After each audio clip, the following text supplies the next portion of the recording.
Hello there, and as usual, I'm Aaron from Let's Stay Gamers, and welcome.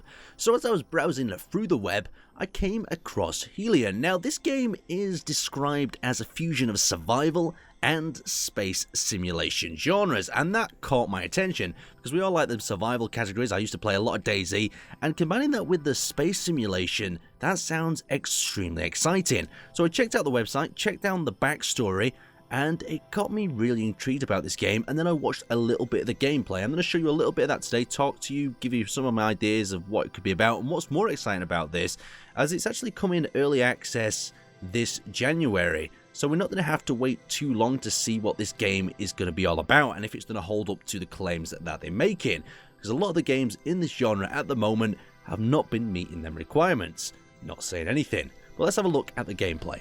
So as I talk you through this gameplay, what I've done is broke it down from 2 gameplay trailers that they've released. Now if you want to check them out, there'll be a link to them in the description below, but as the developer says in this section, they're waking up from their cryopods, and this really gets me thinking, are these going to be your friends, or are they going to be completely random people and follow that true sort of survival sense? Because we know when you get people and you put them together in these sort of tasks, you do have some really crazy things happen, or in some cases some amazing acts of bravery and kindness to each other. Now the second little clip here is he's just gone into the bridge and all these displays are folded out. It reminds me so much of Star Citizen here. We've got the Outpost 36 on the right, that's set as a target. We've got the ship up at the top there, industrial excavator or something it's described as. We've got a load of other displays, and the developer here talks about how he has to match the speed of the station, and if the speed between the station and the ship were really different, you'd have to use some sort of autopilot to actually get close to them. Otherwise, the high speed out of their rotation around the gas giant would cause for some near impossible collisions. So next up, you can see they're equipping some different sorts of armor, different sorts of equipment, and I can only imagine how you could elaborate on this, where they're putting these little suits on here. And he talks about how these EVA suits, or whatever you want to call them, are not really meant for spending loads of time outside. They're just here for getting aboard the space station, having a quick look around, and they don't have too much jetpack propulsion. But look at the hood. You can see we've got the oxygen level on the left, the pressure of the suit itself. So these are loads of things that can go wrong with the suit as well. And what they're doing here is activating the oxygen sort of cycling system and the pressure system, so they don't just get completely sucked out of that door when they open it up. You can see it's displayed there. Look at that. A really nice basic sort of graphic that explains everything really simple. And at the bottom of that, there's a few different options, such as the door, leak, so there's more possibilities of things that can go wrong.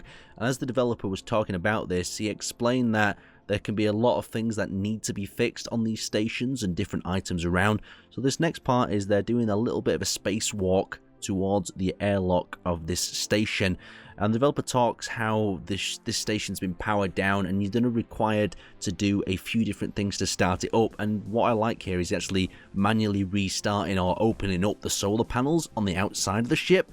So you can imagine that there's loads of different tasks that you could possibly have to do to get a station or get power and life support restored to one of these stations before you have to actually go in there. So you can see up on the computer above, it actually had some life support and different information. And as it comes into this main cabin, it also talks about how some of the stations support different sorts. So this station particularly is one for no gravity at all. It's designed so you can float around it to different areas, where there's some stations with artificial gravity generators. Just loads of really cool ideas. And what's awesome here is both of these players decide to pick up a weapon each, and then they head back towards the ship. Another little thing that I included here was this darkness. As the sun has gone around the gas giant planet in the background, you can just see how dark space is.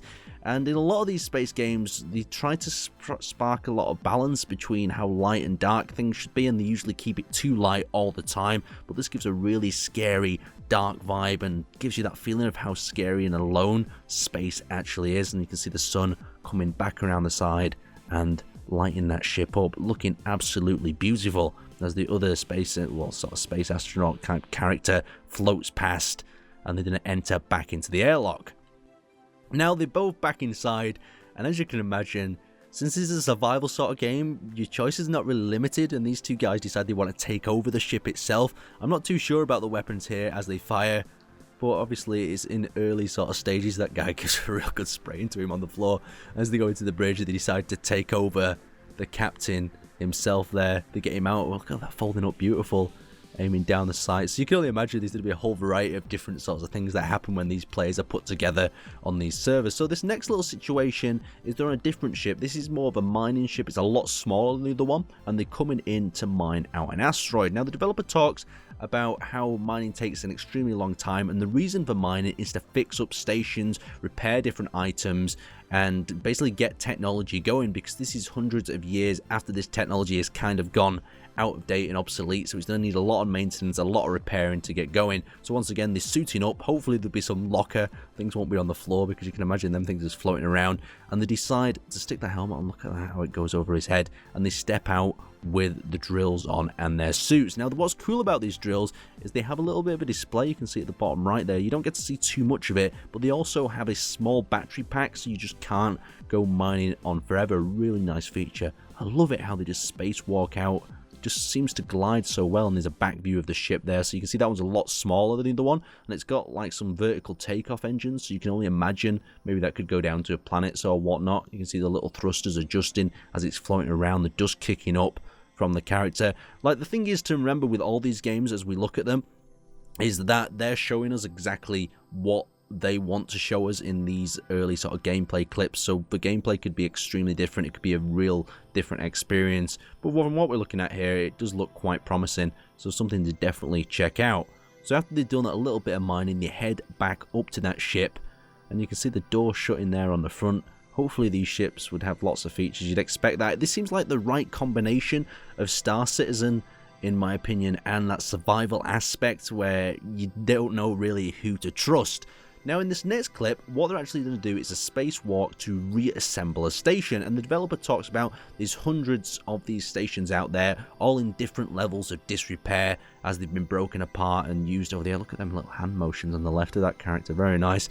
And you have to reassemble them, but he said that some are not even worth reassembling. The amount of effort that it would take to put that station back together is just not worth it. But the thing to think about is, as you're doing all this docking procedure, some guys could come out of nowhere and decide that they want that station and attack you in the process. So I just thought that was a really interesting aspect of this game itself.